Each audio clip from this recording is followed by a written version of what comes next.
Welcome to the Blogging and SEO show. I'm Michaela, a stay-at-home mom of 3 who just happens to be in love with everything related to SEO, blogging, marketing, coffee, and shedding light into the many mystifying corners of search engine optimization and what that means for us service providers, small business owners, and even bloggers. We're ditching the do-it-all narrative surrounding SEO and blogging and just sitting down and crafting strategies that are sustainable but still get us those first page, long-lasting results. Now let's get cozy, grab your fave sweater and a cup of tea or coffee, and let's talk everything blogging and SEO.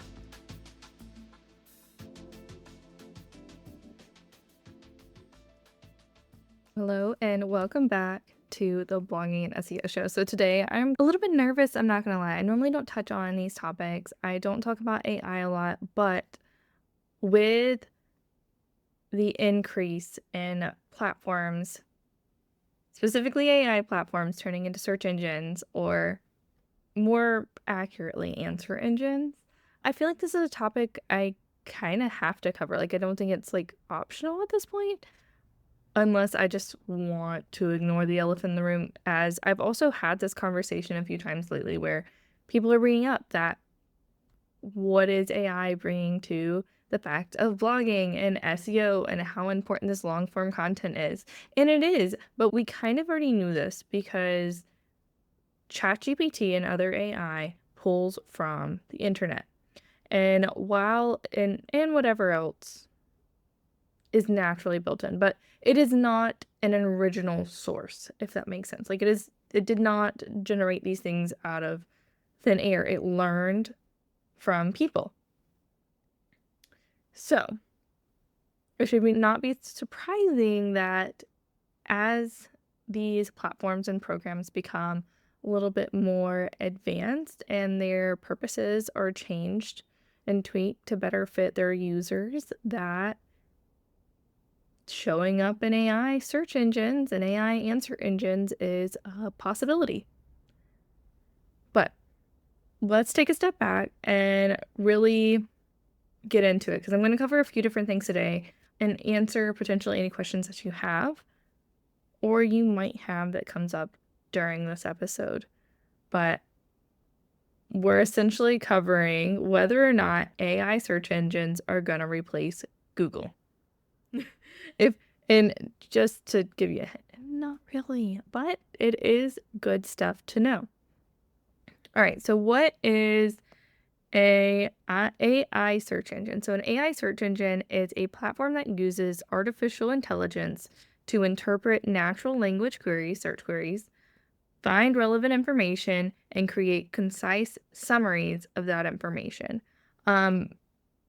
So this can look like images. This could look like a summary that you're used to when you type in your prompt into ChatGPT, but also with sources and other links. But it looks quite different than if you were to search on Google and you get your 10 blue links or 10 links to different websites in that aspect. Now, for my purpose today, I specifically looked at 3 different AI engines. I looked at Perplexity. That's probably my favorite out of the AI engines, just because it seems to be the most useful. I love the way it's set up. I'm not going to lie. I also looked into the ChatGPT search because that seems to be on the brain right now. Everyone's been talking about it. And then I also looked at DM. So DM is an interesting one. I saw them on my Instagram not too long ago, and their tagline is, DM is a search engine that feels like you're asking questions in a girl's bathroom at 1 a.m. So I was definitely curious on how that works. And while I may go into DM on another day, exploring the platform and like what that looks like, and even if it even has any relevance to us in like the business world, but it piqued my interest. So it did make it into my little research for today. But they're cool, I'm not gonna lie. And I tried what I did and the way I explored them, at least today, before I even did any like research into the what, the why, the how, the whens. And I just tried different search queries on each of them. And I will say I got pretty much similar answers. There wasn't anything, and maybe it was the search queries, because I did also do some research about like local things.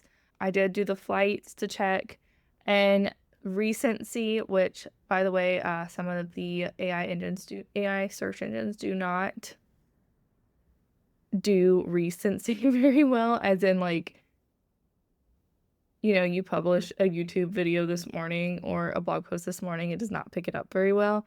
Whereas Google can, especially if it gets indexed quick enough. And that's something we're going to talk about in a minute when we get to the research portion, but it doesn't do that very well. But there's still room for growth. There's still like a lot of time for them to like figure out the kinks and how it's going to work and what that's going to look like. But really, this was like an explorative thing. It was just really fun to kind of just play around with something new. You know what I mean?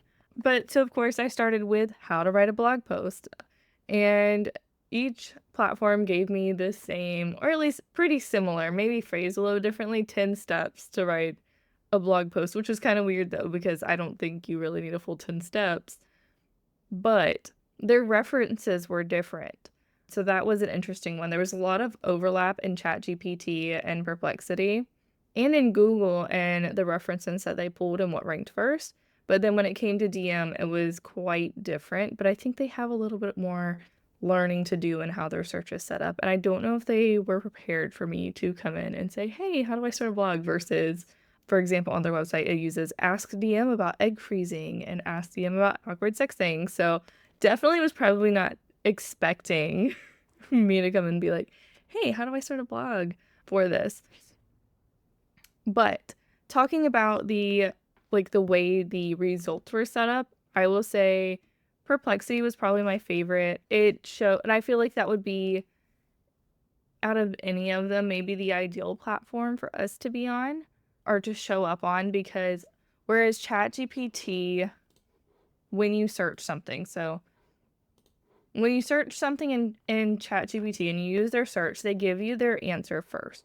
So they're going to give you their summary and answer your question. And some of those answers will have like the resource right there beside it so that you know where they're pulling that information.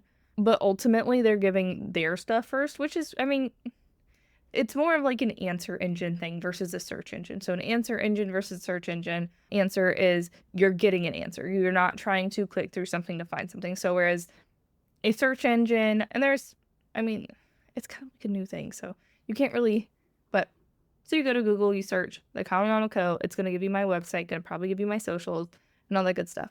But if you go to ChatGPT and type in the Common Co., it's likely just going to give you information about me versus my links.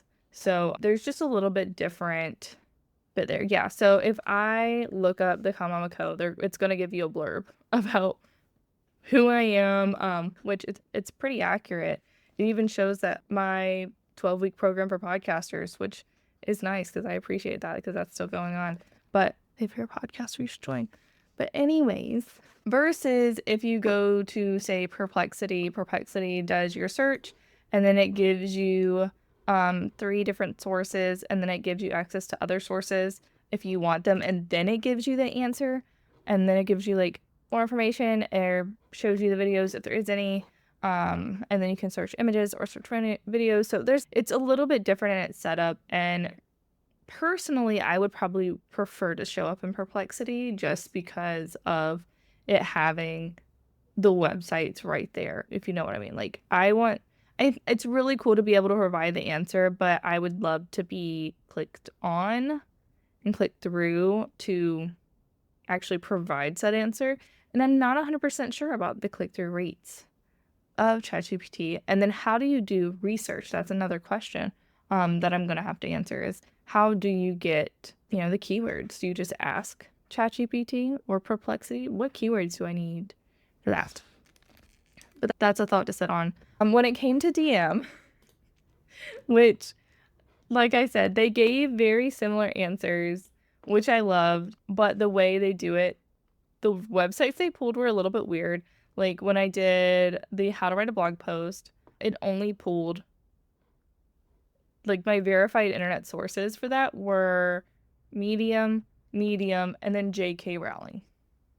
And it was J.K. Rowling writes about her reasons for speaking out on sex and something else. And then the next was Reddit discussions, and then videos that don't actually link to videos. So they have a lot to go there, but they did have the follow-up questions, which I really liked. Perplexity also has that, but ChatGPT not so much. So the way that these platforms look are a little bit different than what we're used to, but it's also the same in spirit. Like it's very similar. It just looks different. Like visually, the appeal is different, if that makes sense. So yes, they are cool, but I don't know if they'll actually be able to replace Google at this moment. So when I say that they will probably not replace Google, it's just because they're not there yet. There's no telling what will happen in the future. Like there's no telling what 10 years from now it's going to look like. I mean, 5 years ago, it probably didn't look, it definitely didn't look the same. Like ChatGPT was not on my brain when I, was a year into my business, 2 years into my business. It had nothing to do with me if it even existed. I don't even know. See, that's the thing. We don't know what will happen in the future. But right now, Google gets about 14 billion searches per day. ChatGPT, 37.5 million. And while that is still an insane amount of searches, there's a drastic difference there. And until AI search engines can bridge that gap in the user experience for certain searches, it's very unlikely that they'll be able to overcome Google anytime soon. Does that mean you should not create content or work on your SEO? No, because fun fact, when I was doing all this research, I also looked up the best ways to show up on each platform, because obviously that's what my SEO brain does. And unsurprisingly, most of these things were similar across the board. And just fun fact about ChatGPT, it actually uses Bing's search to provide you a lot of its answers. Like it heavily relies on it. It's not solely, but it does heavily rely on it. So you should definitely look into like making sure that your website is also optimized for Bing, which a lot of stuff carries over, so you don't have to stress it too much. But you can go over to Bing and just make sure that your website's being indexed if this is a concern for you. Or if you're really dedicated to making sure that you show up across all platforms, which, I mean, the little bit of work up front that it takes to be able to show up and make sure that your content is going everywhere is absolutely worth it. I mean, the long-term payoff of SEO is quite literally insane, maybe. It's just, it keeps going for years. So if you can just branch out to multiple search engines and make sure that you're showing up in searches multiple places, there's no reason not to. But anyways, back to what I was saying. So most of them had the same recommendations, which is just making sure that you're creating content that solves the problem, answers the question, that does include a keyword. The only differences was DM encouraged platform. The only differences were really that DM encourages platform engagement and community engagement in addition to regular SEO best practices. Perplexity really led with structure. When I asked whether or not we could submit a sitemap, it said no, you cannot. But if you want your stuff to show up on Perplexity, that you need to make sure that you have a good structure, you're having clear answers, and that you are answering things in the most natural way possible, which is something I push for regular SEO daily. Is just making sure that everything feels natural, that we are not sounding like a bot. Incidentally, like we don't want to sound like a bot, because that's not how we're going to rank, which also led me to the further searching of, can we submit our sitemaps, which essentially a sitemap is, how do we put this? It's like a gathering of all your pages, and you're essentially telling the search engine to look at all these pages and use all these pages in its search. And whenever you create a new page, it's updated in your sitemap so that the search engine knows that it now exists, instead of just throwing the spaghetti and hoping it hits the wall. You know that your spaghetti is landing in the bowl. But neither ChatGPT nor Perplexity nor DM had the option or the capability to submit a sitemap at the moment. There's no telling in the future. Just gotta put that disclosure. Stuff does update every day, so literally tomorrow they could come out with a feature, and there's no telling. But at this moment, it is not possible to submit a sitemap to these platforms. Perplexity did have kind of like an exemption. If you have their pro plan, you could submit a specific URL to be like indexed as a page and used in reference in searches. But other than that, there was no other option. ChatGPT, I saw a lot of like workarounds on Google, but there's no proof that it actually works. So I don't know if I would trust that. DM, again, it's kind of a weird platform, but I'm gonna take a week and I'm literally just gonna spend a bunch of time on it to see what is the possibility, and who knows, maybe I can get him on the podcast. I feel like that would be fun just because the platform seems fun, but that is something for the future. But now that you kind of know like what that looks like, why it even matters, because you do want to show up in search engines, whether they're AI or Google or Bing or any of the above, but there are some things that you need to be aware of as a user on the platform before you decide like this is what you want to do. And that is that AI is so confidently wrong all the time. It doesn't like to say that it doesn't have an answer. So it's just going to give you a bullshit answer, and that's going to be it for the day. Like they're just going to be like, here, you can have this, even if it's completely wrong. And unless you double check your work, which you should always double check your work, there's no telling, you don't know. So whether or not that changes anything, that's up to you, but you do need to be aware of that information. Another concern is just popularity. As you can tell, like if you were on a limited time, it would just be best to focus on Google SEO and just SEO best practices in general versus anything that AI specific, because you're checking most of those boxes anyways when it comes to creating your content, simply because more people are likely to use Google than they are to use an AI search engine for the moment. And when you're doing your SEO work, you're essentially killing two birds with one stone anyways. So there's not necessarily a reason to go above and beyond on that aspect. Now, this does put another emphasis on how important content is for showing up places, both content and SEO. So now you have multiple platforms. It's not just Google that people are spending their time on and finding you through SEO. So now you have ChatGPT, you have Perplexity, you have DM, you have there's so many different platforms, and more things are being released every day that your content can show up on when you use SEO best practices.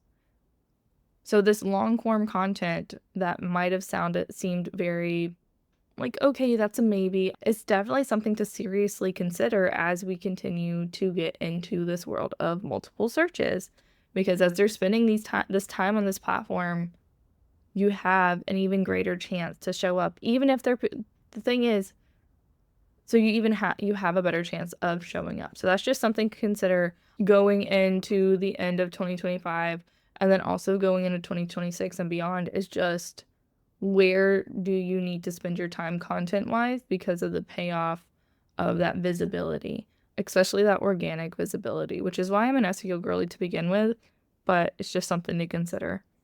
Now, just to kind of wrap it up, personally, I don't use AI a lot. It's not my favorite thing in the world. I always feel like I have to correct it, but that's regular AI. I don't know about search engines. I don't know if it's something the reason I stick with Google is creature comfort. Like in my personal life, it's just creature comfort. It's like, that's just what I'm used to.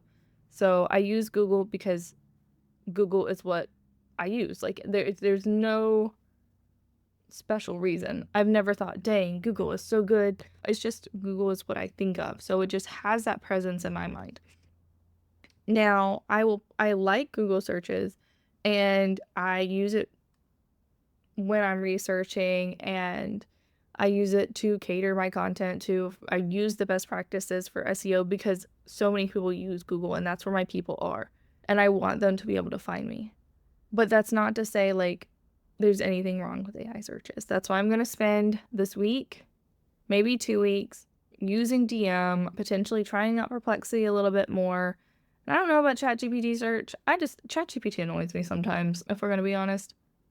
But I'm going to test out these AI things and see how they work search-wise, rather just creation-wise, and how I feel about them from, I would say, like a B2B service provider, because that's primarily what I am, but also what that looks like for other users. So if you're speaking to consumers, which I feel like DM might be a great place for women's health, which I know a friend who might need to learn a little bit more about this platform, and it might help her clients.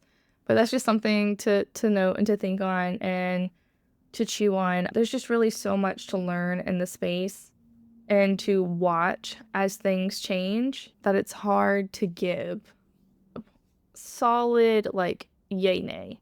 I guess my leaving note is just think about your SEO and your content strategy and the importance of that moving forward. I know I push that a lot. That's literally what I do for a living is SEO and blogging, but just seriously consider what that looks like in your future and how you can also take advantage of these platforms and showing up in these spaces. I know that your YouTube videos can also show up in ChatGPT and other AI searches, so that's also important. So it's not just written content, it is also your video content. And if DM is doing something that they want to continue in the future, which I'm sure they are, they're also trying to get short form video ranking. They have a spot for it in their search. It's not very accurate at the moment from the searches that I've done, but it is there. Obviously, that is something they want to do and want to have exist. And I want to say Google even ranks it. So you have multiple ways to show up. So just take advantage of those. Anyways, that's it for today. The Pod to Blog program is still open, which is a 12-week program for my podcasters. And if you learned anything from our little blurb about AI and AI searches, is that if you have the ability to show up, you might as well take it. So make it easier, turn your podcast episodes into blog posts. Do it with me so you're not trial and erroring on your own. And join me as we create this content so you also have just a strategy going into the slow season. We're starting in April, which means May, June. We're going to end a little bit in June, which means you have the entirety of July, which if I will kind of be taking June off, without taking on new clients. Like my Pod to Blog will be my primary focus because the kids are out of school. It just gets a little bit too hectic for onboarding, besides maybe an SEO audit optimization, but for ongoing work, it's just a little bit too hectic to really manage that and give the best client experience. So my Pod to Bloggers and my SEO audit optimizations will probably be my primary focus there. But I'm sure that if you have to navigate different seasons of life, you've been where I've been, and that during these slow seasons, you really focus on what you have and the content that you're creating. And Pod to Blog is a great opportunity to do that. You're already creating the content. Why not do more with it? Get it to show up in search engines, get it to show up in answer engines, and really get the absolute most of the content you're already creating and see that ROI on your time. I promise it's pretty good. But that's it for today. It was great talking to you, and can't wait to be back for another episode. Bye. As always, I hope you were able to learn at least one new thing today and how you can apply it to your own business or blog. Thanks for listening to this episode of the Blogging and SEO Show. Don't forget to hit follow so you don't miss the next episode. I promise it's a goodie. And check the show notes for everything we talked about today. And come connect with me on Instagram at comamama.co. If you have any questions or thoughts you want to share, DM me. Let's chat. Until next time, talk soon.